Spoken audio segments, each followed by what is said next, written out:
से पूरे देश में भुगत रहे हैं।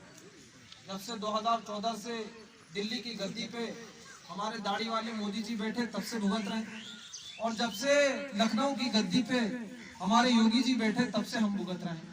इन दोनों को हमने बड़ी उम्मीदों के साथ, यहाँ की आवाम, यहाँ की जनता ने भारत की बड़ी उम्मीदों के साथ, बड़ी इनके ऊपर विश्वास, इनके ऊपर भरोसा करके इनका साथ दिया था। इन्होंने अच्छे दिन के वादे किए थे। इन्होंने वादे किए थे कि किसानों की आय दोगुनी कर देंगे। इन्होंने वादे किए थे कि किसानों का कर्ज माफ कर देंगे। लेकिन अफसोस कि कल जब किसानों ने, किसान यूनियन ने और संयुक्त किसान मोर्चा ने ये कहा कि हम रेल बंद करेंगे और पटरी पे जाम करेंगे, रेलों को नहीं निकलने देंगे, तो योगी जी का फरमान आता है कि हम किसानों पे एनएसए लगाएंगे। क्या लगाएंगे? NSA, national security act. यानी ये कानून, अगर ये धारा अगर किसी के ऊपर लग गई तो उसको 15 महीने तक जमानत नहीं मिलेगी। तो भाई, जो देश को किसान अन्न देता है, जिसकी वजह से हम रोटी चावल भोजन करते हैं, उस किसान के साथ क्या व्यवहार हो रहा है? एनएसए लगाने की बात कौन कर रहा है? इस प्रदेश के मुखिया।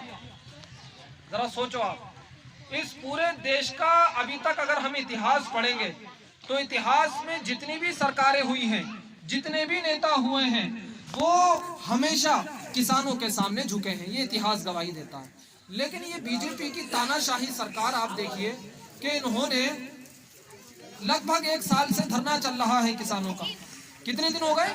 लगभग 1 साल हो गया, और 1 साल में हजारों किसानों की मौतें हो गई, ठंड से, गर्मी से, बरसात से, और फिर जो बचा कुचा था वो पुलिस के डंडों से।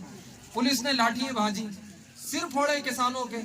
ये उत्तर प्रदेश के हालात हैं, ये देश के हालात हैं। तो साथियों, मेरा बस आपसे यही कहना है कि अगर हमने इस सरकार को बदलने की आज नहीं ठानी, संकल्प नहीं लिया, प्रण नहीं लिया, तो यकीन मानो आने वाला वक्त हम सबके लिए बहुत बुरा होने वाला है। मैं आपको बता दूं, रामपुर के अंदर जब धमोरा एक गांव पड़ता है, जहां पर ये 2 लोग धमोरे से मेरे साथ मौजूद हैं, ये गवाही दे देंगे इस बात की।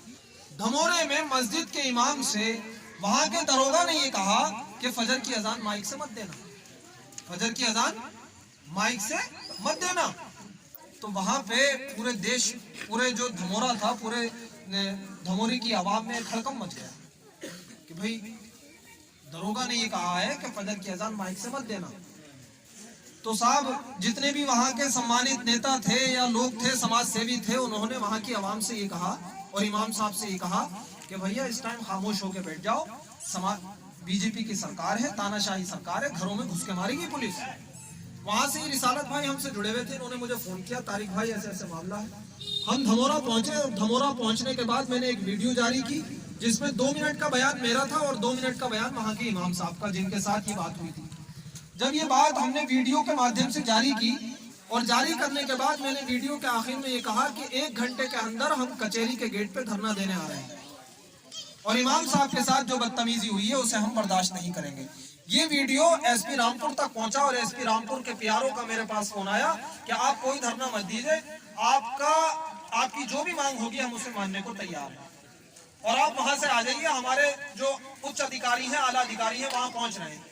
मैंने कहा भाई देखो, मैं अपने लोगों को पीठ दिखा के नहीं भागूंगा, मैं अपने लोगों को पीठ दिखा के नहीं भागूंगा। जो विश्वास और जो भरोसा उन्होंने मेरे ऊपर किया है, आप मुझसे कह रहे हैं चले जाइए, आप मेरा जो भी अंजाम बाद में करें वो मैं उसको भुगतने को तैयार हूं, लेकिन अभी मेरे सामने ही यहाँ पे आला अधिकारियों को आना पड़ेगा।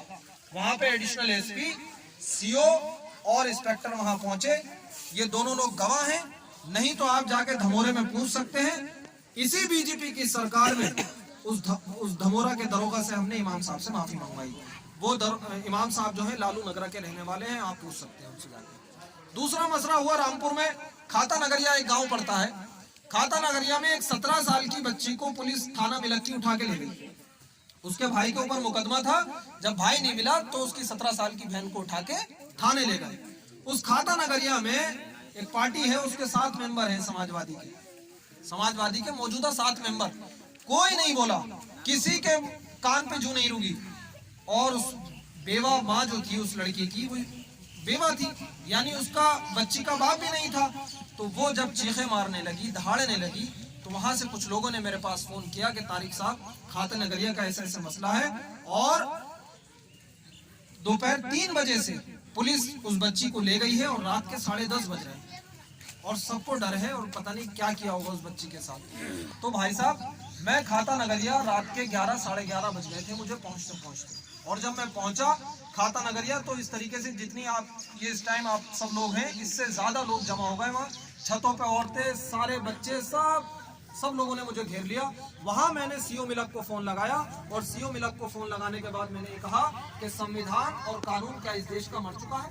आईपीसी, सीआरपीसी, इस देश का कानून ये कहता है कि किसी भी महिला को आप 5 बजे के बाद थाने नहीं बुला सकते।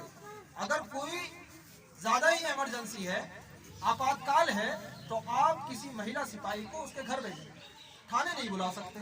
और 10:30 बज रहे हैं, एक बच्ची 17 साल की वो आपके थाने में बैठी है। क्या संविधान मर चुका देश का? जब मैंने ये सीओ से सवाल किया तो सीओ मुझसे बोले भाई आप तो हमारे अधिकारी हो रहे हैं, ऐसे बात कर रहे हैं। मैंने कहा हमारा लहजा ऐसी है बात करने का। जब मैंने उनसे ये बात कही तो उन्होंने मेरा फोन काट दिया और बोले हम नहीं बताएंगे। 2 मिनट बाद उन्होंने फिर जब इंस्पेक्टर से मालूम की बात तो इंस्पेक्टर ने बताया कि भाई हम एक बच्ची को लाए हुए।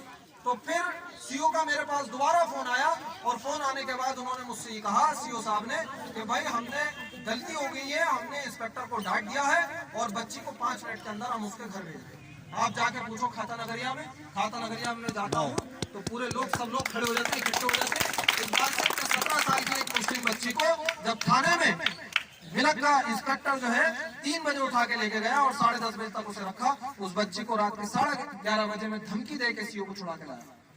रामपुर में इसी बीजेपी सरकार में मैंने 8 थानों का घेराव किया। जब चौकी सैदनगर में एक 15 साल की बच्ची का बलात्कार हुआ, गैर मजहब के लोगों ने उसका बलात्कार किया, कोई रपट लिखवाने वाला नहीं उसकी, तब जाके मैंने चौकी सैदनगर का घेराव किया था आज से 8 महीने पहले, जब सारे रामपुर के नेता बिलों में घुसे हुए थे। सफेद कुर्ते पजामे पहनकर तो सब आ जाते हैं, लेकिन कौम की लड़ाई लड़ने के लिए सड़क पर आने की हिम्मत होनी चाहिए। तब आओ नेता, अपने आप को तब कहो। और अगर ये हिम्मत आपके अंदर नहीं है तो फिर आप कौम के रहबर कहलाने के लायक नहीं। मैंने चौकी सैदनगर का घेराव किया।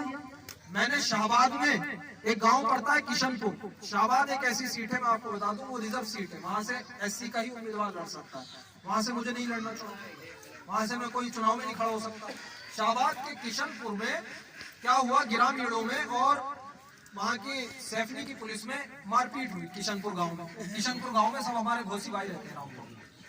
तो जब मारपीट हुई तो पुलिस ने क्या किया, 59 लोगों को नामजद किया और 200 लोगों के अज्ञात में मुकदमे में कर दिया। अब पता ये चला कि साहब 59 लोग तो नामजद हैं, वो तो गिरफ्तार हो चुके हैं। अब 200 अज्ञात में किसी को भी पुलिस उठा ले रही है, किसी भी बेगुनाह को उठा ले रही है। वहां से मेरे पास फोन आया, बोले भाई तारिक भाई, यहाँ तो हमारी जानें सुरक्षित नहीं है और 10 लोग पुलिस के साथ मारपीट करने वाले लोग थे, लेकिन 10 लोगों की बिना पे पूरे गांव को परेशान किया जा रहा है। 4,500 की आबादी उस गांव की है, मुस्लिम की आबादी।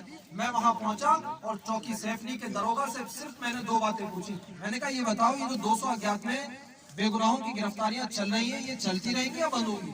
तो बोले साहब चलती रहेंगी। मैंने कहा ठीक है। किशनपुर के लोगों से मैंने कहा भाई गांव से दरिये मंगा लो, और उसी सैफनी के थाने का घेराव किया। 10 मिनट के अंदर मीडिया आई, आला अधिकारी आए, और जब वो लोग आए तो हमने उनके सामने बात रखी। हमने कहा भाई बेगुनाहों की अगर गिरफ्तारी ऐसे ही चलती रही तो फिर हम भी गिरफ्तार करके अंदर डालेंगे। जब मैंने उससे ये कहा तो सीओ ने मुझे ये आश्वासन दिया कि भाई 200 मुकदमे, 200 अज्ञात का जो मामला है हम यही खत्म कर रहे हैं। 59 लोग जो नामजद है मुकदमे में, वो जाके अपनी जमानत करा ले। उन 200 लोगों को उस मुकदमे से निकलवाने का काम किया। तो मेरा आपसे सिर्फ यही कहना है कि नया खून है, नया जोश है। हमारे वालिद साहब का जो काम था वो आपके सामने था। पूरे 30 साल में जो उन्होंने परवेज खान ने काम किया, गरीबों के साथ खड़े रहे, किसी से 2 रुपए की रिश्वत नहीं ली। मेरे ऊपर एक बहुत बड़ी जिम्मेदारी आ गई। क्या जिम्मेदारी आ गई? देखिए, दौलत की, बंगले की या गाड़ियों की जिम्मेदारी तो बाप की कोई भी औलाद संभाल लेगा, लेकिन मेरे ऊपर जिम्मेदारी आई ईमानदारी की विरासत की। मेरे ऊपर क्या जिम्मेदारी थी? ईमानदारी की विरासत की, क्योंकि मेरे बाप ने मुझे जो विरासत दी वो थी ईमानदारी की। उसे जब मेरे कंधों पे डाला गया उस विरासत को, तो मेरे ऊपर जिम्मेदारी ये बढ़ गई कि मैं भी अपने लोगों के साथ ईमानदारी के साथ काम करूं। इसी वजह से अगर रात को 12 बजे पटवाई से फोन आता है, मिलक से फोन आता है, शाहबाज से फोन आता है, सैदनगर से फोन आता है, सेफनी से फोन आता है, तो रात के 12 बजे भी तारिक परवेज उनको वहां पे खड़ा मिलता है। रात के 12 बजे भी अपनी सनैया का 4 दिन पहले का मामला,